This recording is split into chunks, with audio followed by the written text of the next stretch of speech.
Muito bom, irmãos, vamos iniciar e vamos abrir uma oração.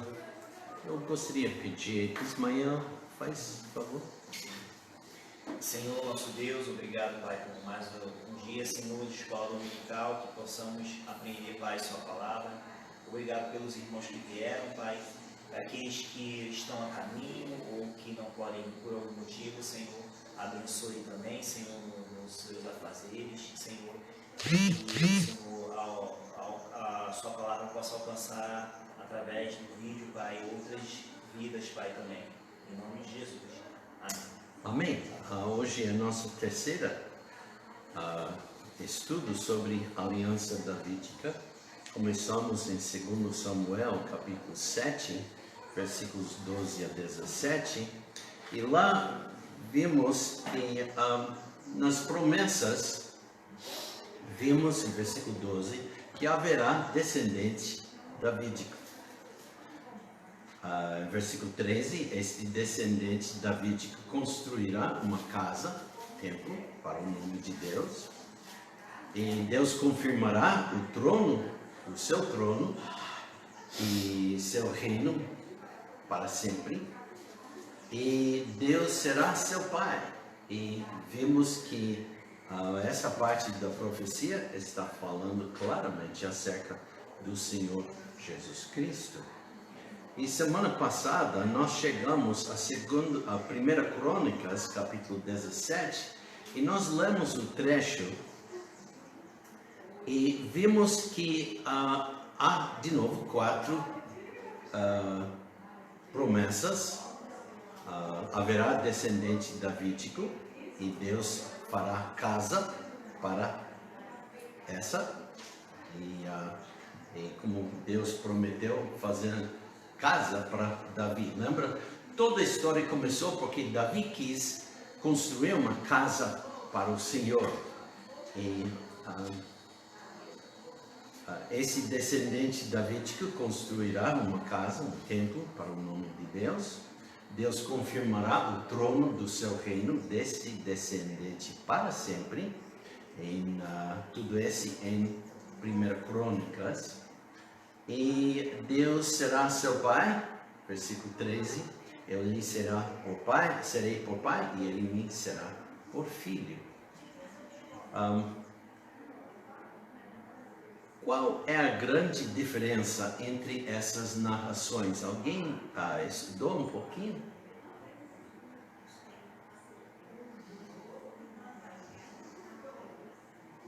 Eu tenho outra pergunta. O que está faltando? Que não está nesta promessa, que está na outra.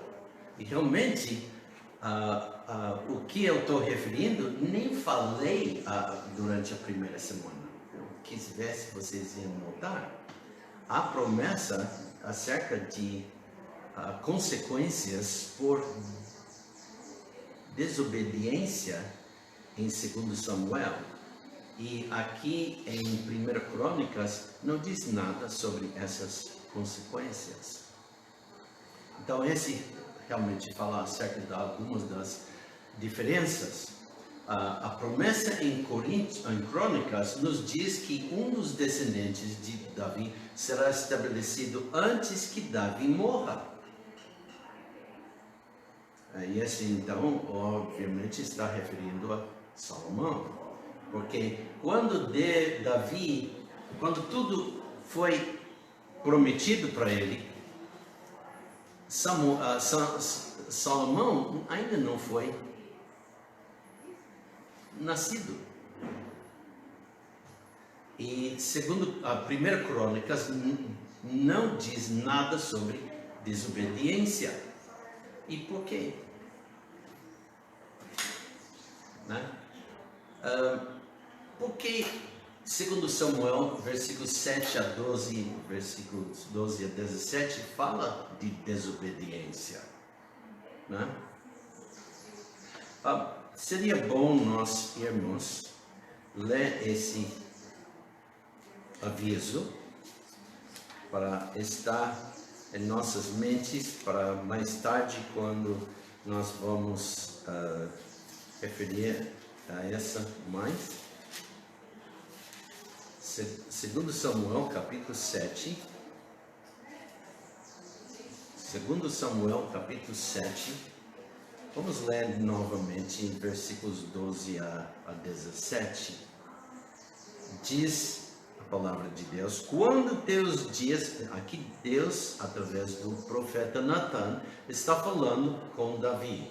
Quando teus dias forem completos e vieres a dormir com teus pais, então farei levantar depois de ti um dentre a tua descendência, o qual sairá das tuas entranhas, e estabelecerei o seu reino.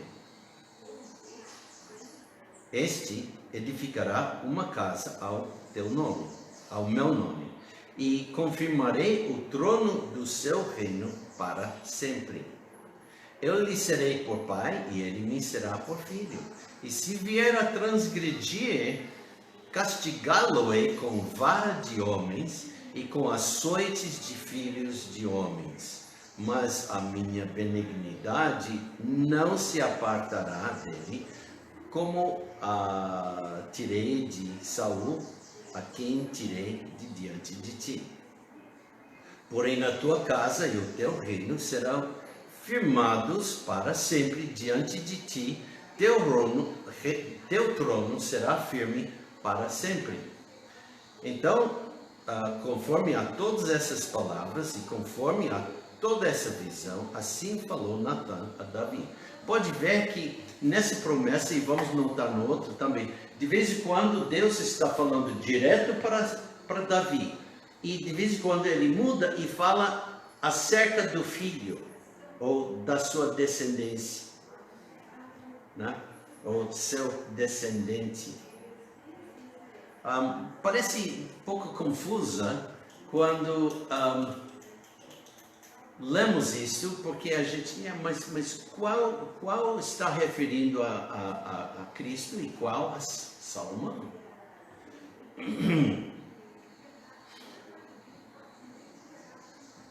Por isso, não podemos esquecer as implicações duplas dessa profecia, porque está falando acerca de duas pessoas, né?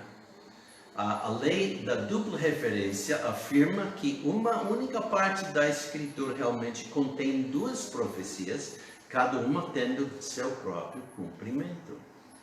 Podemos notar também que o tempo referido nos dois relatos podem também estar justaposto e misturado. Entendeu? Cada versículo pode estar falando dos dois, ou pode estar falando apenas deste ou daquele. Desde a primeira profecia sobre a vinda do Messias, ao longo dos anos, Deus forneceu mais e mais detalhes à profecia sobre sua vinda. Deus nunca deu tudo de uma vez. Cada profecia fornece mais detalhes. Lembra qual era a primeira referência ou promessa acerca do Messias? Qual foi? Serpente que ia... Não a serpente. Mas a mulher falava, está lá em Gênesis. Capítulo 3, versículo 15. Isso aí. E fala acerca da sendo semente da mulher. Que isso, né? É o homem que tem na semente, não a mulher. Então essa era.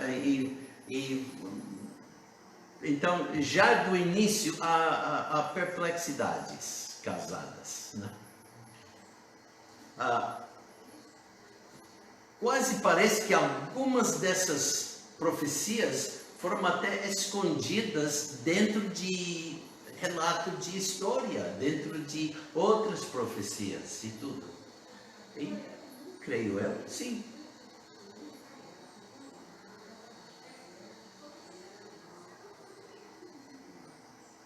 Agora, por quê? Não? Deus não quer que leamos levianamente a sua palavra. Mas, como o próprio Senhor Jesus uma vez desafiou seus ouvintes, os discípulos e outros que estavam com ele, o que ele desafiou?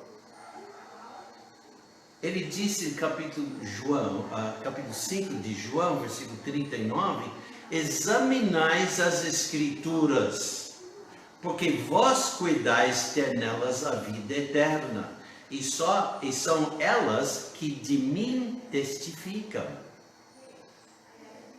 Mas eu quero ler todas as respostas, no instante. Não. Deus quer que nós examinemos. O que quer dizer examinar?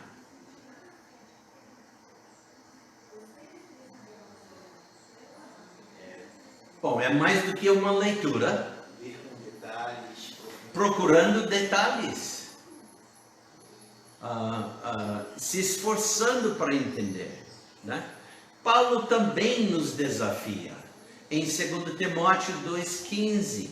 Procura apresentar-te a Deus aprovado, como obreiro que não tem de que se envergonhar, que maneja bem a palavra da verdade. Então requer que o homem conhecer bem a palavra e estiver sempre examinando, sempre estudando para aprender mais. Vimos essa profecia parcialmente sobre seu aspecto futuro, de 2 Samuel capítulo 7. Então agora vamos examiná-la sobre seu aspecto presente. Mas mesmo essa parte presente inclui um pouco do tempo futuro nela também, porque o filho Salomão ainda não havia nascido. Então a profecia tinha a parte do futuro presente logo a ocorrer, e futuro bem no futuro, bem longe. Precisamos entender que essa profecia tem a ver com o Messias e também com o rei Salomão. Com o passar do tempo, podemos ver que há aspectos que já foram cumpridos, enquanto outros ainda não foram cumpridos. O problema é distinguir e aplicar o que com quem, né? O que com quem. Agora, eu tomo a posição que as duas profecias são intencionalmente misturadas, justamente para fazer-nos a estudar o que aconteceu no tempo do rei Salomão e do que acontecerá quando o Messias virá. Quer dizer que nós temos aqui, desse lado, uma profecia, né? E tem 4 promessas, 4 partes, e aqui tem a profecia em 1 Crônicas, tem 4 partes, e agora nós vamos tirar, vamos dizer, dessa parte e dessa parte, e dessa parte e dessa parte, nós vamos mudar, trocar a posição.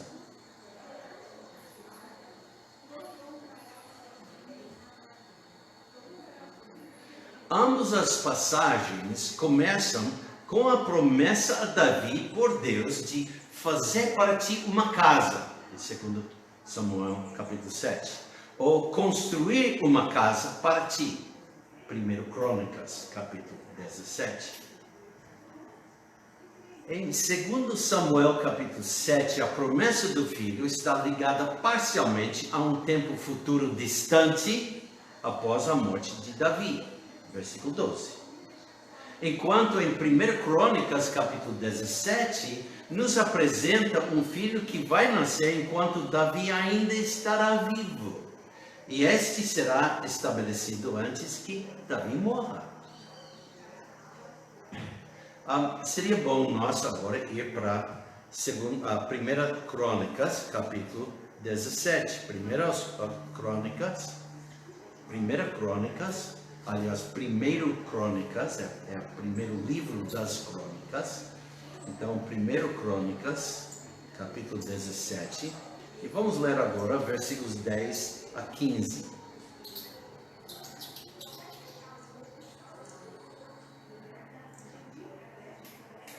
Então nós lemos: E desde os dias em que ordenei juízes sobre o meu povo Israel, assim abaterei a todos os teus inimigos. Também te faço saber que o Senhor te edificará uma casa.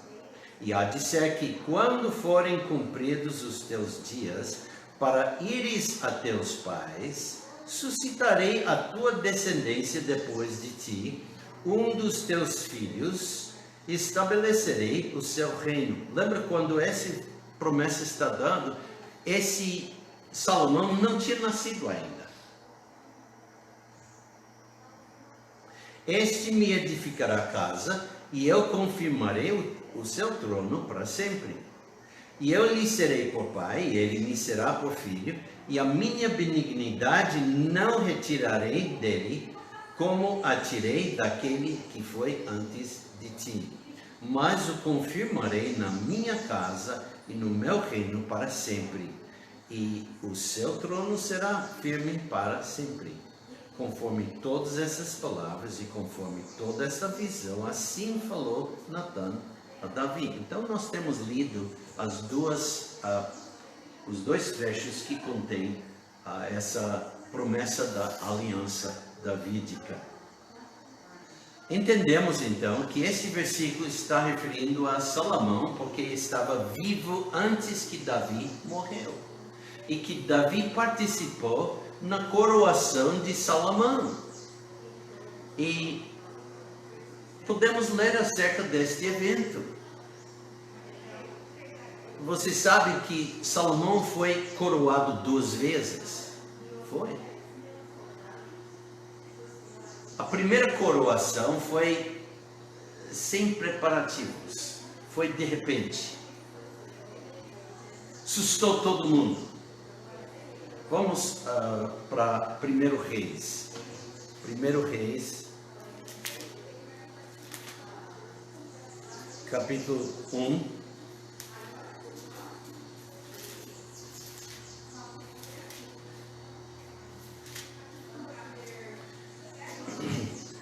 O que acontece no início do capítulo é que Davi está idoso, muito idoso. Não está saindo muito, ele está mais sentado no palácio. Ele está com dificuldade de andar por causa da idade. E um dos seus filhos, Adonias, decide que ele quer ser o rei. Nós não vamos ler este, mas então ele sem avisar o resto da família, ele ajunta toda a cidade.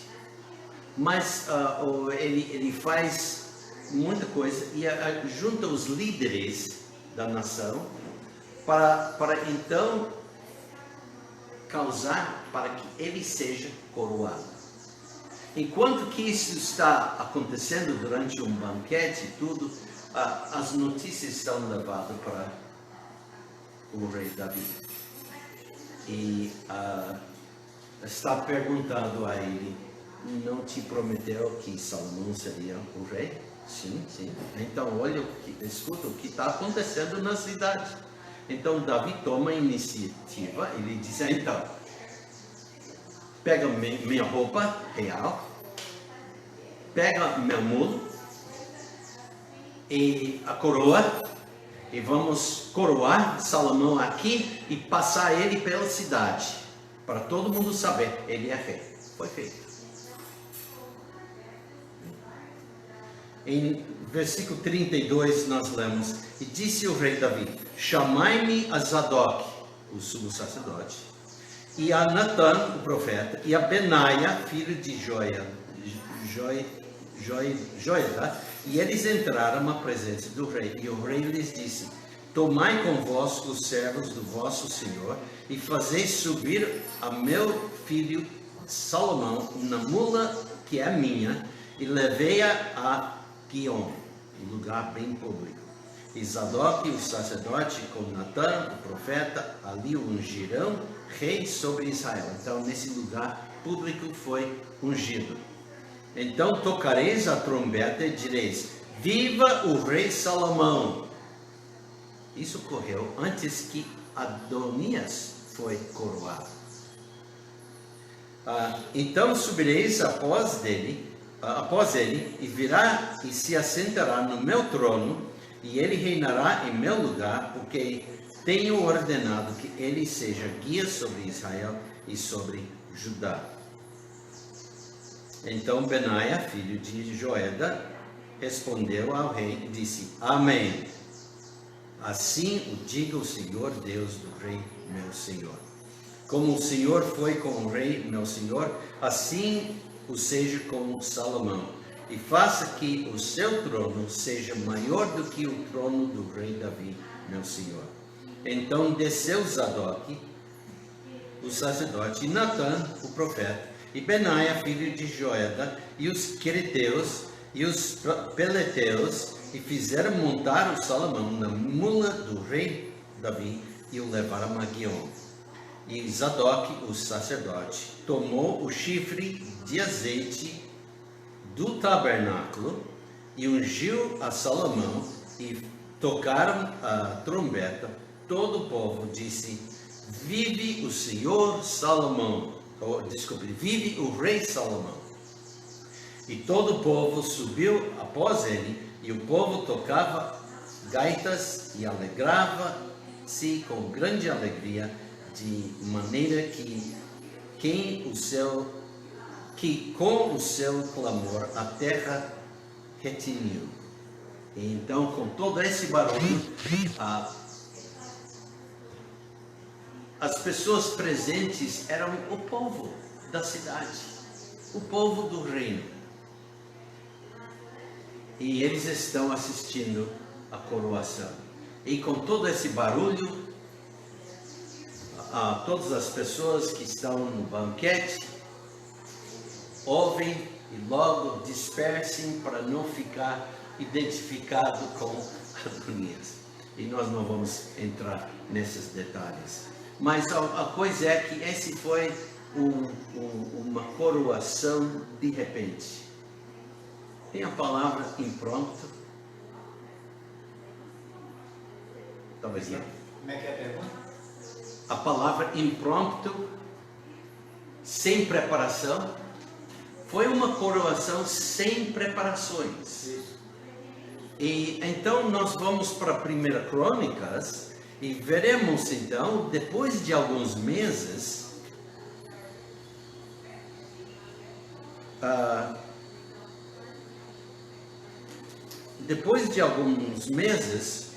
Salomão foi coroado uma segunda vez, publicamente. E o último capítulo de 29, do livro 1 Crônicas, capítulo 29. Vamos ler agora versículos 20 a 23. Versículo 20 diz: Então disse Davi a toda a congregação: agora louvai ao Senhor vosso Deus. Então toda a congregação louvou ao Senhor Deus de seus pais, inclinaram-se e prostraram-se perante o Senhor e o rei. Aqui Davi é o rei. Agora, outra coisa, eu deveria ter falado. Durante esse tempo, Davi publicou as notícias que Salomão seria coroado. Convidou, vamos dizer, o mundo inteiro da nação para estar presente. Então, quando estamos lendo o versículo 20, todo mundo está congregado agora. E ao outro dia imolaram sacrifícios ao Senhor e ofereceram holocaustos ao Senhor, 1000 bezerros, 1000 carneiros, 1000 cordeiros com as suas libações e sacrifícios em abundância por todo Israel. Lembra que esses sacrifícios, a maior parte são sacrifícios de alimentos e de voto, então uma boa parte desses sacrifícios o próprio povo pode comer. Tá? E então tudo isso é para ter carne para a multidão que está na cidade.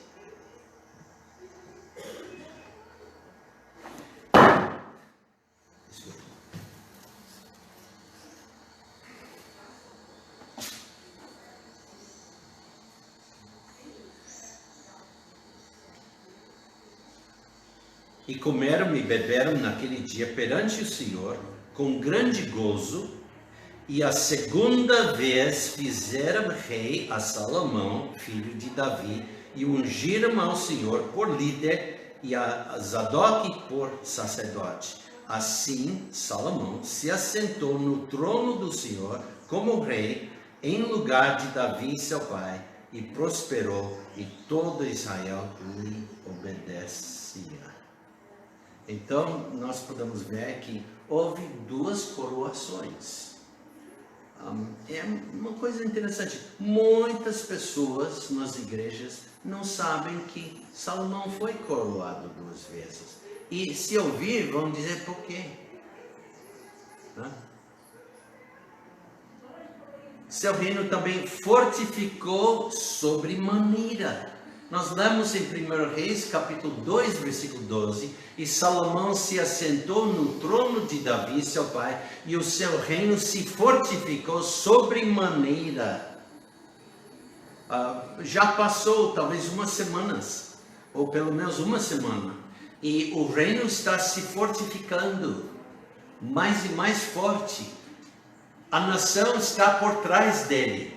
Adonias já foi deposto, se falar deposto, nunca foi coroado, mas ele já está em casa, e depois ouvimos que até morreu, por causa de uma segunda tentativa. E nós não vamos entrar nisto, e realmente não diz lá segunda tentativa, mas lendo e conhecendo o pano de fundo, a gente sabe que é isso. E Samuel permitiu-lhe viver a primeira vez, mas a segunda vez ele disse não pode. Em 2 Samuel capítulo 7, versículos 12 a 14, a promessa é de um filho, o Messias, nascerá após a morte de Davi, e entendemos que o cumprimento fica para um tempo futuro distante. Porém, chegando ao versículo 14b e 15, voltamos ao tempo futuro próximo, e agora refere ao rei Salomão e seus descendentes. Com o versículo 16, voltamos a falar sobre o Messias. O rei Salomão fez a construção do templo para Deus no lugar de Davi. Mesmo que Davi não tivesse permissão para construir o templo, ele teve permissão para fornecer todo o material necessário para construí-lo e mobiliá-lo. Lemos isso em 1 Crônicas, capítulo 22, versículos 1 a 19, que nós não vamos ler, porque estamos falando a aliança davídica e não a construção do templo, mas em vários outros lugares, outros capítulos, e também está referido a esse privilégio que Davi tinha de arrumar as coisas. Outra coisa, Davi era construtor. Davi era também arquiteto. Quando entregou o reino para seu filho, ele também entregou a planta que já foi desenhado, planejado.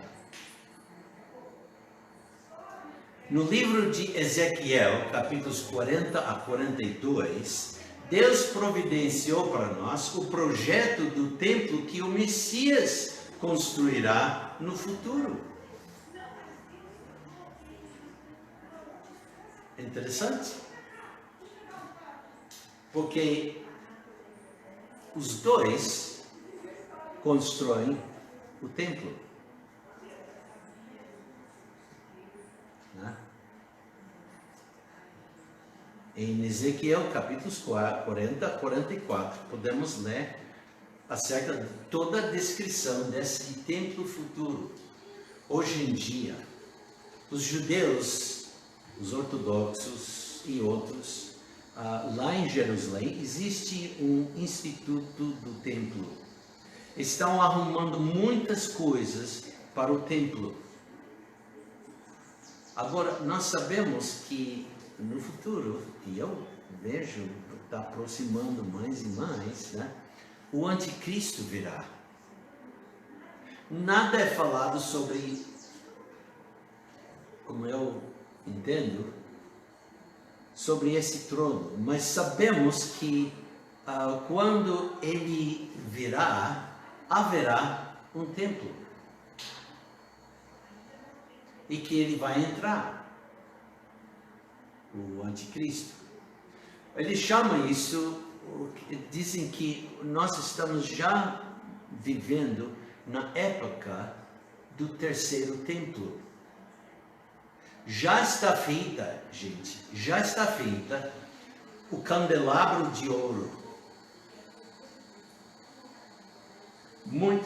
Muitos dos utensílios a serem usados estão já providos, usando as descrições do livro de Êxodo sobre e também as descrições acerca do primeiro templo.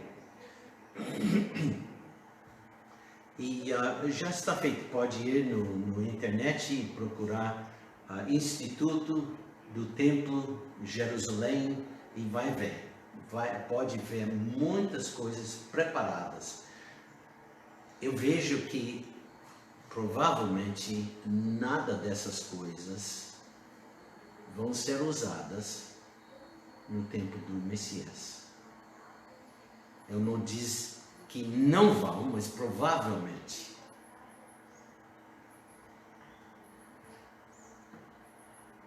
Eu não tenho certeza. Mas sabemos que com o anticristo haverá um templo. E esse não pode ser o templo que o Messias mesmo vai estabelecer. E para mim é mais lógico ter tudo novo.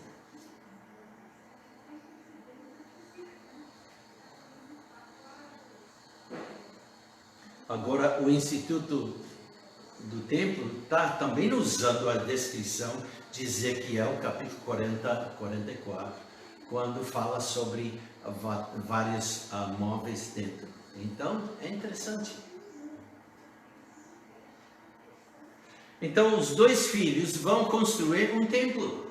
Um no futuro mais próximo, que já foi cumprido há mais de 2.500 anos atrás, e o outro no futuro mais distante.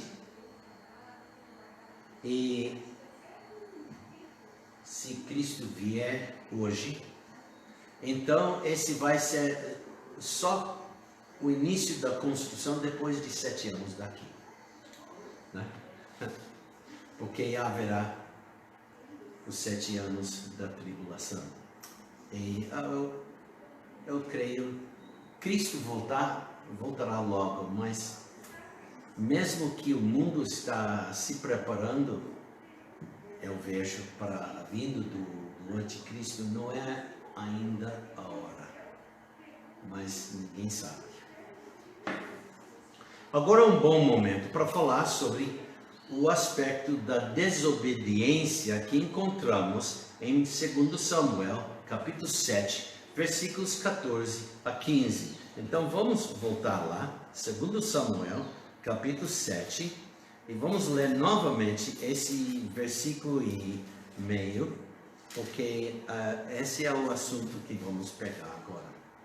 2 Samuel, segundo livro de Samuel, capítulo 7, vamos ler, eu vou ler o início do capítulo, mas, quer dizer, o início do versículo, parte A, mas eu vejo que parte B que começa a falar sobre Salomão. Diz aqui, mas pode também, num sentido, aplicar-se para Salomão, né? Mas não como aplica-se como o Senhor Jesus Cristo. Versículo 14. Eu lhe serei por pai e ele me será por filho. E se vier a transgredir, castigá-lo-ei com vara de homens e com açoites de filhos de homens. Mas a minha benignidade não se apartará dele, como a tirei de Saul, a quem tirei de diante dele. E com isto, eu quero virar rapidamente, vocês não precisam, mas para capítulo 17, 1 Crônicas, onde diz, versículo 13, e eu lhe serei por pai, e ele me será por filho. Agora, e a minha benignidade não retirarei dele, como a tirei daquele que foi antes de ti. Agora está falando antes de ti, está falando quem?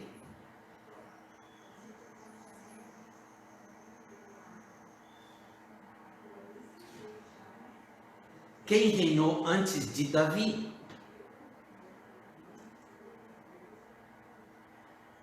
Saul. Então tem uma referência a Saul lá. Bom, voltando para 2 Samuel. Já lemos esse versículo, né? É muito óbvio, ao lermos os detalhes deste aviso sério, que ele se relacionaria principalmente com Salomão, mas que teve um certo cumprimento nele e em seu reinado. Com a morte de Davi, seu filho Salomão subiu ao trono. Realmente subiu antes da morte, e Deus defendeu seu reino contra as maquinações de Adonias. 1 Reis, capítulo 2, versículo 12. Realmente a primeira metade daquele capítulo, de capítulo 1, né? De modo que Salomão foi capaz de dizer, versículo 20 do 1 Reis 8, assim confirmou o Senhor a sua palavra que falou, porque me levantei em lugar de Davi meu pai, e me assentei no trono de Israel, como tem falado o Senhor, e edificarei uma casa ao nome do Senhor Deus de Israel. Então aqui Salomão está aplicando sua vida, seu reino, com uma parte da profecia, das duas profecias. Ele já em capítulo 8 tem construído o templo. Ele já há alguns anos é reinando.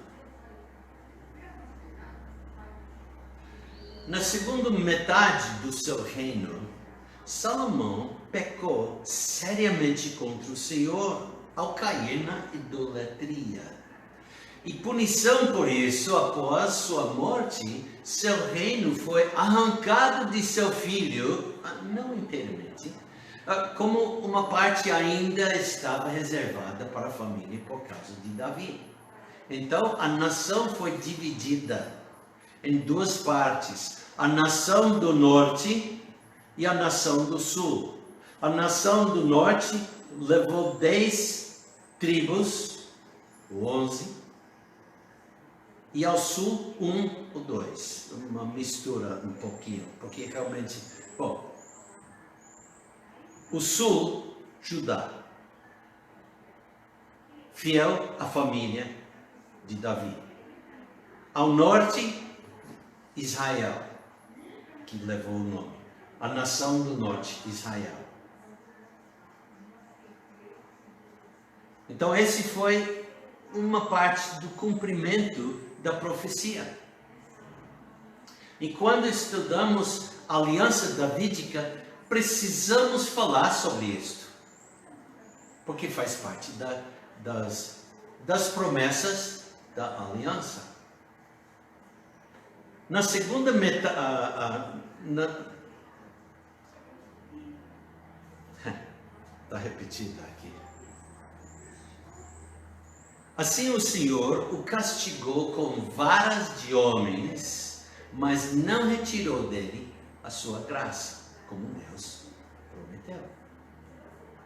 Ao mesmo tempo, por mais inconfundíveis que sejam as alusões a Salomão, a substância da promessa não está totalmente esgotada nele. Deve ser levado a cabo a cada uma das suas gerações seguintes, até o tempo de Cristo. Deus advertiu Salomão pessoalmente em 1 Reis 9, versículos 1 a 9. Vamos ler esta. 1 Reis,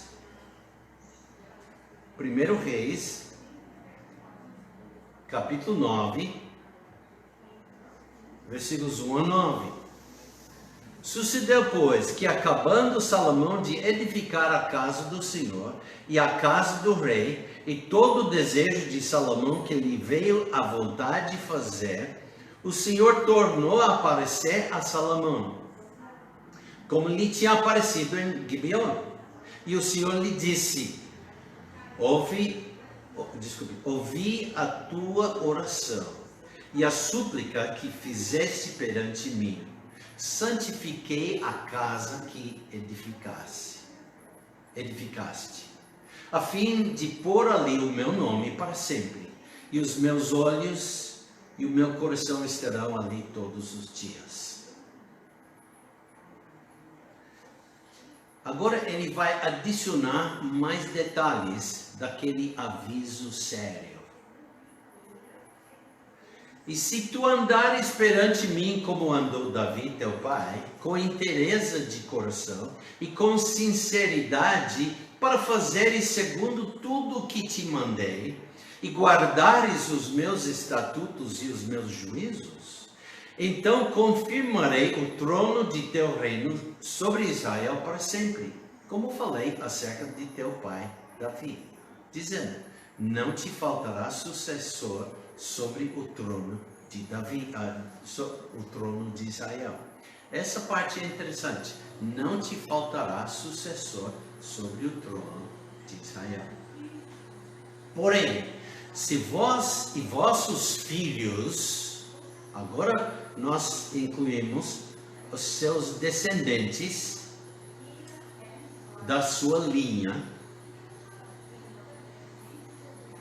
de semente, Porém, se vós e vossos filhos de qualquer maneira vos apartardes de mim, e não guardares os meus mandamentos e os meus estatutos que vos tenho proposto, mas fordes e servirdes a outros deuses, e vos prostrardes perante eles, então destruirei a Israel da terra que lhes dei, e a esta casa, que santifiquei a meu nome, lançarei longe da minha presença. Israel será por provérbio e montejo entre todos os povos.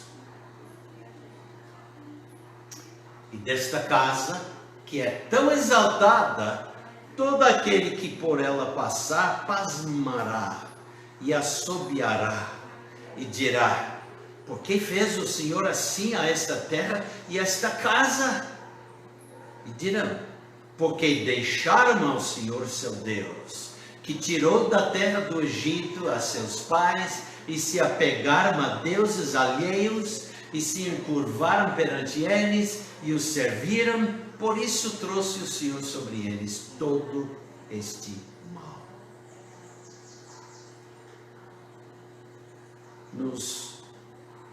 Vamos dizer, mais ou menos, última metade do seu reino, Salomão idolatrou. Ele fez alianças com várias nações, inclusive de Egito, e nessas alianças foi selado por casamento.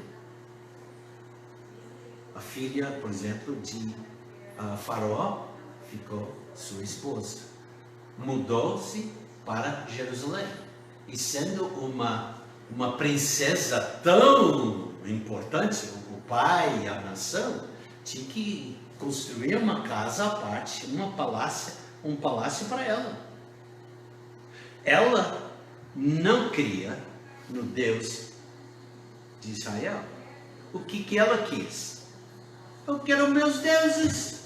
Ó Salomão, eu preciso. Só, muitas vezes as mulheres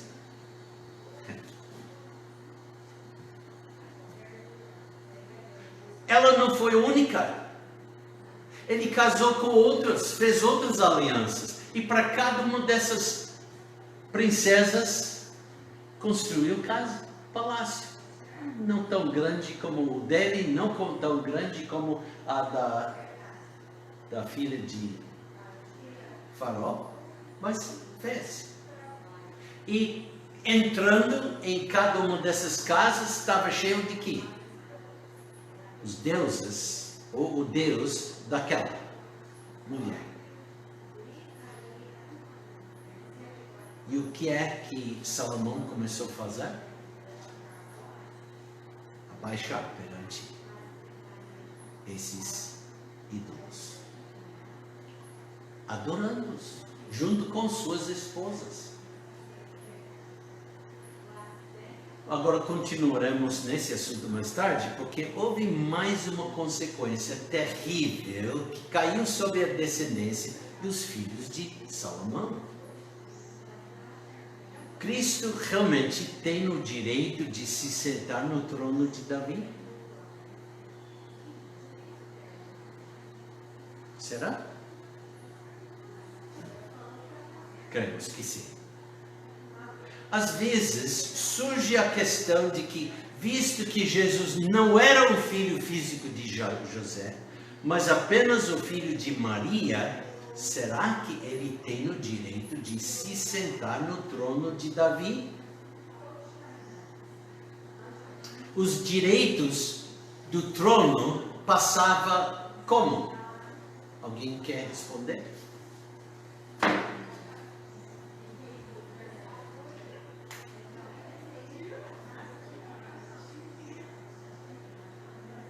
Bom, Davi tinha o trono. Passou para quem? Para o filho. Quem? Salomão.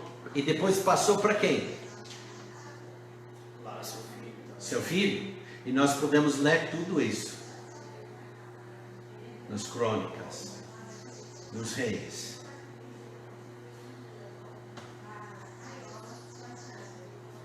Sabemos que a genealogia de Mateus 1, versículos 1 a 17, nos dá a linhagem familiar de Davi através de Salomão.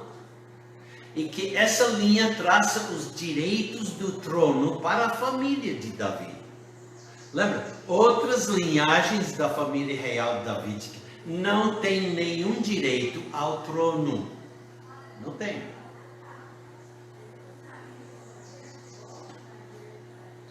Como sabemos que a genealogia de Lucas é a de Maria, visto que ela não é mencionada nessa genealogia, mas José é. Porque quando nós lemos, é o José, filho de Eli. Em Mateus, ele é filho de outro. Perplexidades? Sim. Como sabemos que a genealogia de Lucas é a de Maria, visto que ela não é mencionada nessa genealogia, mas José é. Essas são perguntas que precisam ser respondidas satisfatoriamente, a fim de fornecer uma base para a compreensão de por que Jesus reivindicou o trono de Davi. Essas são perguntas. Esse também está repetida, essa pergunta. Vamos passar. Para começar a olhar para esta questão, quero afirmar que acredito, e talvez vocês vão ficar um pouco assustados com o que eu vou dizer, mas quero afirmar que acredito que o propósito da genealogia de José e Mateus é mostrar que se Jesus realmente fosse filho de José, ele nunca poderia prosperar como rei, ou seja, ele nunca poderia ter ou receber a bênção pessoal de Deus como o rei reinante de Israel, sentado no trono de Davi, nem prosperar em seu reinado para sempre. Nunca. Eu vou explicar isso.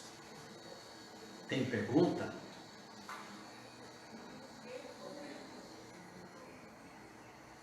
Por outro lado, veremos como o propósito da genealogia de Maria em Lucas mostra porque ele pode reivindicar o trono de Davi assim ser abençoado com um reino eterno. Apenas Mateus e Lucas lidam com o nascimento e a infância de Jesus no Novo Testamento. Ao lermos os dois relatos apresentados, o que nos chama a atenção é o fato de que nos contam a história do nascimento de Jesus a partir de duas perspectivas diferentes. A perspectiva de José nos é dado por Mateus, enquanto Lucas conta a história da perspectiva de Maria, mesmo que não contém o nome, não consta o nome dela.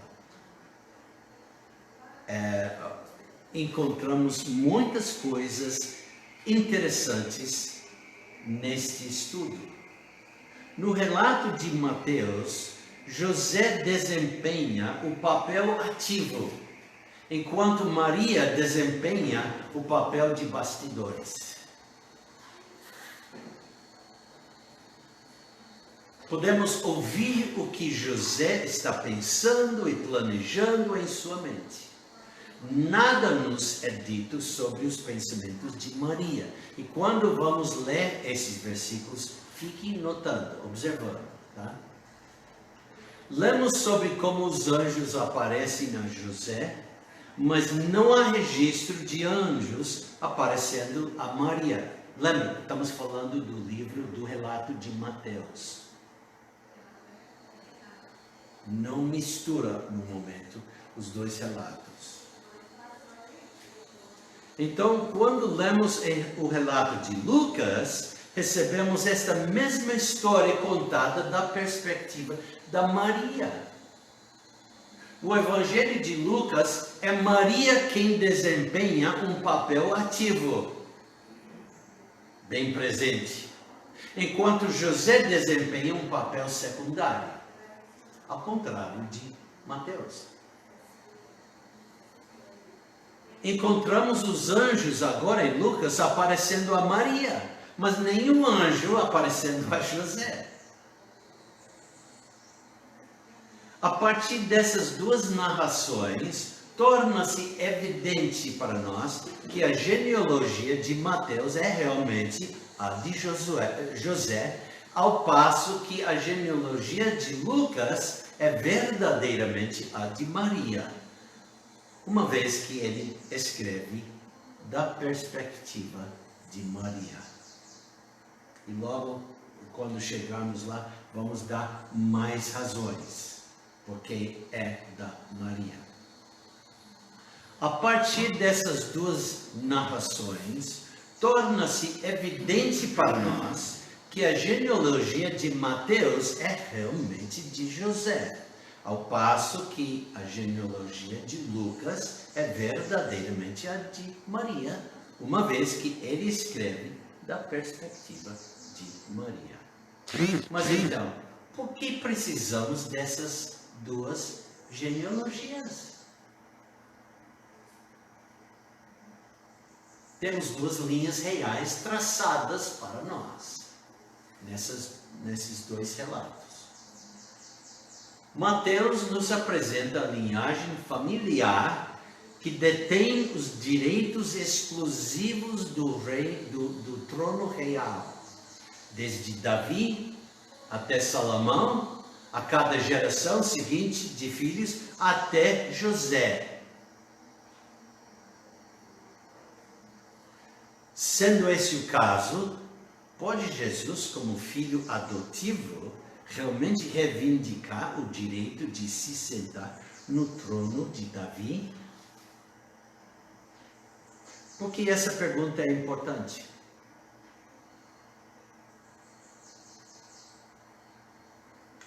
Porque a promessa para Davi é que esse filho, esse rei, tem que ser da sua própria semente passada, de um descendente até outro.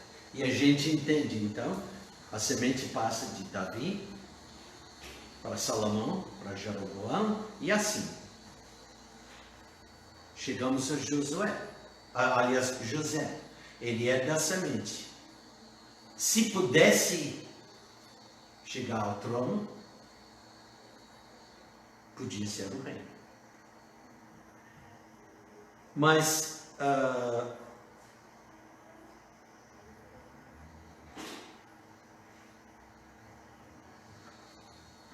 deixa eu repetir.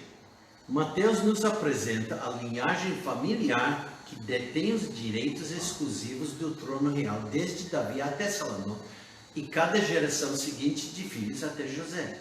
Sendo esse o caso, pode Jesus, como filho adotivo, realmente reivindicar o direito de se sentar no trono de Davi? Lembra, ele não é da linhagem de Salomão.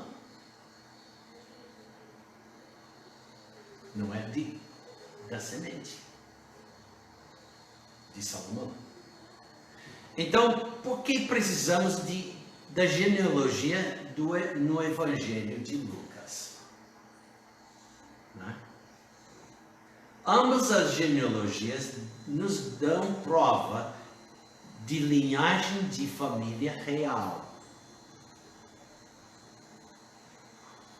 O relato de Lucas nos mostra que o próprio Jesus era realmente um descendente da casa de Davi.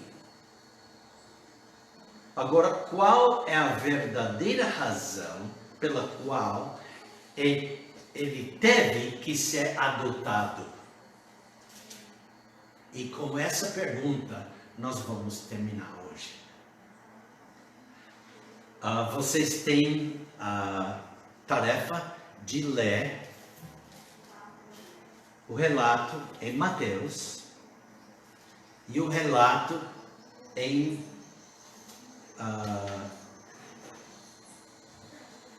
Lucas. Em 2 semanas, vamos voltar a responder a pergunta. Porque lembra, eu não vou estar aqui domingo que vem. Eu vou estar em conferência em Pindamonhangaba, São Paulo. E semana que vem, o nosso irmão Guilherme estará apresentando um estudo bíblico para nós semana que vem, enquanto a minha ausência. Então, temos uma boa pergunta aqui.